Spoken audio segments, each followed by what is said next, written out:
Jornal sobre a Petrobras falar, não é, que está preparada para atingir o nível de 25% na mistura do biodiesel no diesel. Eu converso então agora com o deputado Arnaldo Jardim, do Cidadania de São Paulo, vice-presidente da FPA. Muito bem-vindo. Boa noite, deputado. Estava com saudade de você, viu, Simone? Também estávamos sentindo falta do senhor aqui para suas análises aqui com a gente no nosso jornal, viu? Muito obrigado, Simone. Vamos lá. Uma declaração muito promissora, porque durante muito tempo nós vimos a Petrobras, muitas vezes, colocar obstáculo ao avanço dos biocombustíveis. Mas, recentemente, nós temos visto isso se alterar. É muito importante que essa grande empresa esteja compreendendo melhor todo o avanço dos biocombustíveis. A Petrobras, inclusive, anuncia interesse em investir em indústrias de etanol, de produção de etanol, tanto a base da cana como a base de grãos, como o milho e outros mais. E esse seu anúncio de que ela admite a evolução da mistura é muito bem-vindo por nós. Vamos recordar, Simone, que nós escolhemos há muito tempo não o caminho de subsídio, não o caminho de nenhum tipo de programa de apoio governamental orçamentário. Nós escolhemos o caminho dos mandatos. Hoje, o etanol evoluiu a partir do projeto Combustível do Futuro de 27% para 30%. No projeto, essa mistura pode ir até 35%. Agora, entramos numa fase de testes, análises, para que, em conjunto com a Anfávia, de acordo com os montadores, para não termos nenhum tipo de ruído ou descompasso entre a mistura e o motor, nós possamos ir a 35. O biodiesel, nós temos evoluído na mistura. Já há previsão, pelo nosso projeto Combustível do Futuro, de irmos até 20. E essa evolução será gradativamente implantada. A partir de 20, também testes, porque há necessidade de evolução de alguns aspectos do sistema de motores. Então, nós queremos sim caminhar para 25. Recebemos essa declaração de uma forma muito positiva, mas sempre caminharemos com cuidado para que essa evolução seja gradativa. Preferimos subir pela escada do que de elevador para dar passos seguros, bem constituídos. É assim que tem avançado os nossos biodiesels. É assim que avançou o etanol. E é assim que vai evoluir também, Simone, só para constar, outros pontos muito relevantes, que é o biometano, que vai gradativamente sendo adicionado ao gás natural, é o combustível sustentável de aviação, que a partir de 2027 já será misturado em 1% a querosene de aviação e assim gradativamente. A FPBio me disse ontem, né, que para derrubar essas narrativas, o senhor falou em ruídos também, né, essas narrativas de que prejudica, essa mistura poderia prejudicar motores mais antigos, precisaria então existir a rastreabilidade para rebater então e garantir, né, a qualidade. Como é que o senhor avalia? Olha, o projeto que nós aprovamos, Combustível do Futuro, deixa isso muito claro. Os maiores interessados em ter rastreabilidade, o que significa qualidade do produto, em ter uma mistura adequada que não seja alterada, são os produtores e nós que acreditamos nos biocombustíveis, porque isso nos dá segurança. Agora, recentemente, quando a ANP enfrentou problemas e ela tem um programa de monitoramento da qualidade do combustível e ela reclamou de equipamentos pessoal, nós fizemos uma mobilização, não de empresas, mas de entidades como o setor agro, como os produtores de biodiesel, que devem esta linha. E nós nos mobilizamos para doar equipamentos à ANP, para ela fazer uma fiscalização rigorosa. Queremos contribuir também com monitoramento, dando informações. Isto é muito importante. Avançar na mistura, nessa mistura que causa tanta virtuosidade, porque é um benefício ao meio ambiente, é também geração de emprego e renda, é uma oportunidade de agregar valor ao nosso produtor rural, enfim, ao ganha-ganha. E do ponto de vista econômico também, nós temos dado toda a tranquilidade que essas misturas não são impactantes do ponto de vista de custo. Ao contrário, no caso inclusive do etanol, barateia a gasolina final. Então, primeiro, avançar, porque é bom para o país, é bom para o agro, é bom para o consumidor. Segundo, avançar com cautela para que seja garantida qualidade, a chamada rastreabilidade, como você bem disse, Simone. A lei descreve isso e nós vamos rigorosamente buscar nos conduzir dessa forma. Então, o setor está preparado para chegar, né, a mistura do biodiesel ao diesel para o B25, tem todas essas etapas, o cronograma também, né, tem a capacidade industrial, que eu ouvi falar aqui muito, né, de analistas também do setor, que tem essa capacidade, é suficiente para atender a demanda. Deputado, eu queria avançar um pouquinho mais, a falar em relação ao uso do etanol em navios. Simone. Oi, pode falar, deputado. Me permita só parabenizar você pela entrevista. Muito obrigada. Você está fazendo um encadeamento de raciocínio que é perfeito. Você perguntou, a mistura tem viabilidade técnica? Pois você falou assim, qualidade. E agora você está pegando um outro aspecto. Eu acrescentei o ambiental e de preço, e você está dizendo, temos capacidade produtiva? Sim. Hoje, o que tem de capacidade instalada, no caso do biodiesel, tá certo? É uma capacidade que tem ociosidade.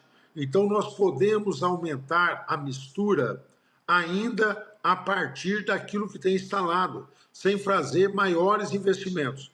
Mas com esse cenário de andar ainda mais, aí já que se começam a programar investimentos, e isso é muito bom para o desenvolvimento do país. Mas eu não queria te cortar. Você perguntou marítimo. O que disciplina o combustível marítimo, Simone e todos os amigos que nos assistem, é um órgão chamado IMO, nós chamamos isso, International Maritime Organization, é a Organização Marítima Internacional. Ela fica testando sempre novas vertentes para produzir uma descarbonização do combustível usado em navios. O combustível usado em navios é altamente poluente, é um dos setores que mais impacto causam, emite gases de efeito estufa.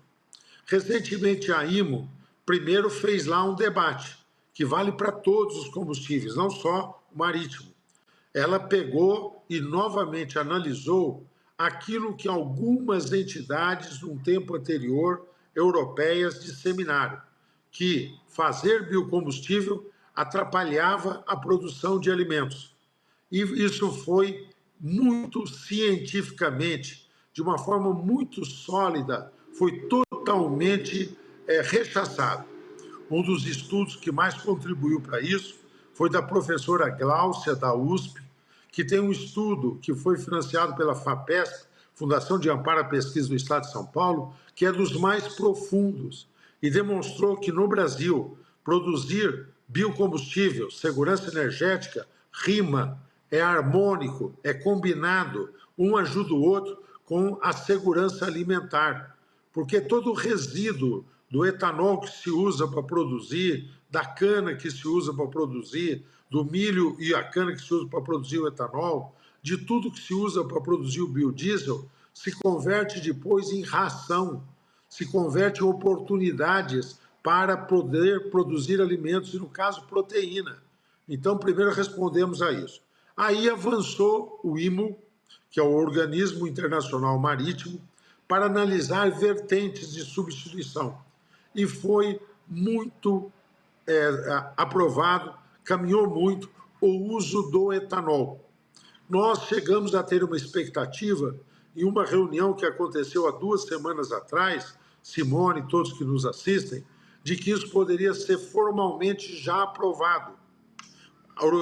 Institutos de navegação, companhias de navegação, uma das 5 maiores do mundo, a Maersk, dinamarquesa, já nos procurou e ela já encomendou a MAN, que é uma grande produtora de motores de alto porte, aqueles motores que impulsionam grandes transatlânticos de cargas ou de passageiros, tá certo? Aqueles navios imensos, tá certo? O Panamax de produção, de condução de alimentos com grandes volumes, e eles já estão encomendando alguns à base de etanol. A IMO, porém, por uma pressão dos Estados Unidos, postergou essa aprovação por um ano. Mas um ano passa muito rápido. E eu não tenho dúvida de que nós vamos ter a descarbonização do combustível marítimo, e uma das rotas para fazer isso é o etanol e também o biodiesel. São duas vertentes nas quais o Brasil é campeão do mundo. Então, nós vamos não só poder produzir combustíveis para aqueles navios que aportam em portos brasileiros, tá certo? Vindo e indo, ou que fazem a navegação costeira nossa, tá certo? Mas nós vamos poder ser fornecedores também no mundo, viu, Simone? Então, sim a essa sua pergunta de que no combustível marítimo vamos ter a presença também dos biocombustíveis. É uma grande oportunidade para o Brasil, resta esperar esse um ano, como o senhor falou aí, em relação a essa certificação do etanol, né, para o uso em navios. Para a gente fechar aqui rapidamente, deputado, COP30 já se avizinhando, já chegando, não é, a partir do mês de novembro. Como é que o senhor avalia um momento decisivo para o Brasil apresentar, então, ao mundo aí essa referência, não é, em energia limpa e também em sustentabilidade? Hoje é sexta-feira, né, Simone? Sextou daqui a pouco, né? E eu, há 2 sextas-feiras atrás, Simone, estive lá em Belém. Eu com produtores de biodiesel, com produtores de etanol. Nós fizemos lá, combinados com a Federação da Indústria do Pará, uma preparação, meio um aquecimento para a COP30 sobre o tema de biocombustíveis. Olha que bacana, né? Nós estamos recebendo na FPA, na próxima terça-feira, o ex-ministro, nosso grande amigo Roberto Rodrigues, que o nome é chique agora, eu brinco muito com ele, chama-se Special Envoy. Quando o embaixador André Corrêa do Lago, presidente da COP, que é uma pessoa que nós confiamos muito, de grande competência, ele designou algumas pessoas para coordenar setores. Há, por exemplo, a Elbia Gum, lá do de eólica, que coordena a parte de energia, há outro que é do bioinsumos, a bioeconomia, e o Roberto Rodrigues está coordenando do agro. Nós estamos participando, vamos ter uma última conversa com ele sobre isso. Na terça-feira, estou adiantando talvez em primeira mão, acho que não tinha sido noticiado ainda por vocês, e ele vai apresentar as premissas ali daquilo que será a postura do agro. CNA está participando muito disso, a BAG também, um conjunto de entidades. Há um movimento da pecuária sustentável. Então, em todos os segmentos do setor agropecuário, várias iniciativas. E naquilo que vai ser o eixo pilar, eu aplaudo muito. O Roberto tem falado conosco sobre recuperação de áreas degradadas, importantes. Ela se converte, ao invés de emissor de carbono, em sorvedouro de carbono. Isso é muito importante. Nós temos uma outra questão muito significativa para nós, que é nós apertarmos para que o mundo tenha reconhecimento, algumas parâmetros definidos em conjunto para negociação de crédito carbônico gerados aqui possam ser reconhecidos, comprados por outros países. Isso vai nos ajudar a monetizar, a financiar iniciativas importantes. E o terceiro é esse capítulo que você bem perguntou, biocombustíveis. O Brasil já integra alianças internacionais de biocombustível. Ontem, na Indonésia, um dos itens da agenda do presidente foi se reunir com outros países, discutir a questão do biometano, por exemplo, mas os biocombustíveis são cartão de visita do Brasil para o mundo, e nós queremos que eles sejam apresentados. Então, o agro fala muito de recuperação de áreas degradadas, reconhecimento de crédito de carbono para ser transacionado internacionalmente e biocombustível. Estamos nos organizando para mostrar que o agro do Brasil é solução para a questão ambiental.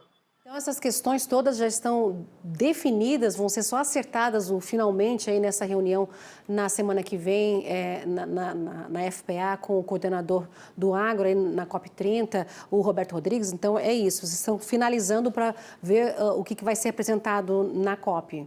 É isso? Isso mesmo. Esse é um eixo. Afora disso, todos os setores terão atividades lá na COP, sabe, Simone? Vai ser muito bacana. Então, tem várias apresentações para o setor de bioinsumo, que vai lá se apresentar. Tem várias apresentações para diferentes aspectos. A questão da pecuária que eu mencionei, mostrando seus avanços e tudo mais. Então, um conjunto de iniciativas, integração Lavoura, Pecuária, Floresta, esse programa maravilhoso, coordenado pelo Francisco Maturro, que hoje já atinge cerca de 20 milhões das áreas de produção que nós temos, que são em torno de 90 milhões, já sob esse regime. Então, um conjunto de iniciativas, mas esses pontos que eu lhe disse são meio assim um eixo daquilo que temos em comum para mostrar, repito, que o agro é solução para a questão ambiental. Deputado Arnaldo Jardim, vice-presidente da FPA, muito obrigada por essa conversa hoje aqui com a gente, viu, deputado? E até uma próxima aí, quem sabe na COP, para a gente voltar a discutir esses pontos importantes aí que retratam o agronegócio. Obrigada, viu, deputado? Estamos Boa noite, juntos senhor. mais uma vez, viu, Simone? Um abraço a todos, ótimo final de semana. Obrigada para o senhor também, viu?